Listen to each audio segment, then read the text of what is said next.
Final score tonight at the Levine Center. Queens suffers its first loss of the season, 71-64 at the hands of Wingate. The Royals fall to 16-1 overall. And Coach Lundy, I guess at some point the streak was going to come to an end. Just a tough way to happen versus a rival in front of a big crowd tonight at Levine. Yeah, I mean, give them all the credit. They out-toughed us and made big shots, and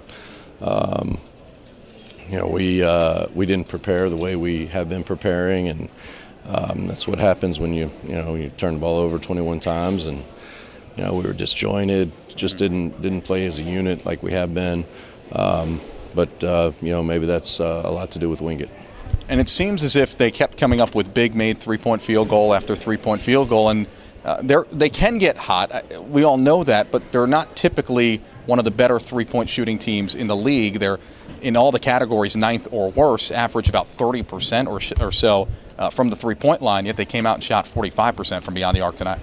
Yeah, I mean, they were ready to play. They were aggressive. I think it has to do more with that than to the stats. I think they I had a really bad feeling coming out of shoot around. I walked into shoot around in a pretty good mood, and didn't think we had our normal focus. And they were definitely the aggressor all night. And when you're the aggressor, you make shots.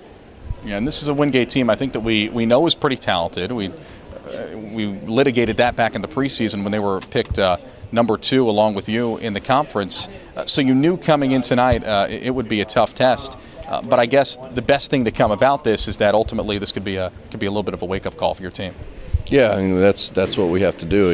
I just talked to them about these kind of losses can turn into 2 losses easily in college basketball. So they got to take care of their bodies, and we've got to have our minds a little more ready than we were. We've had some slippage, and I think that comes with maybe being a little overconfident. So let's see if we can get back to humble, hungry team that we were at the beginning. Last thing for you, Coach. I felt the late game situation, outside of a couple of fouls called, which is really out of your control, I thought for the most part your team handled it pretty well once they were down 9 and kind of clawed their way back in. And late game situations versus Tusculum, versus VCU haven't seemed to faze you.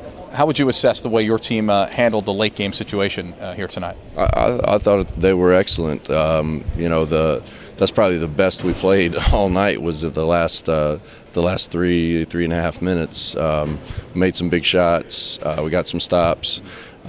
We did shoot ourselves in the foot with the free throw line, box out, and that really hurt. But Baez makes that huge 3 at the end. If he doesn't make it, we have a chance to make it a different game. But we just have to play better for that other 37 minutes, so we're not in that situation. 16-1. It doesn't sound too bad. That's still a pretty good start to the season. Still first place in the South Atlantic Conference by a couple of games. Coach, appreciate you coming up. Thanks, Phil.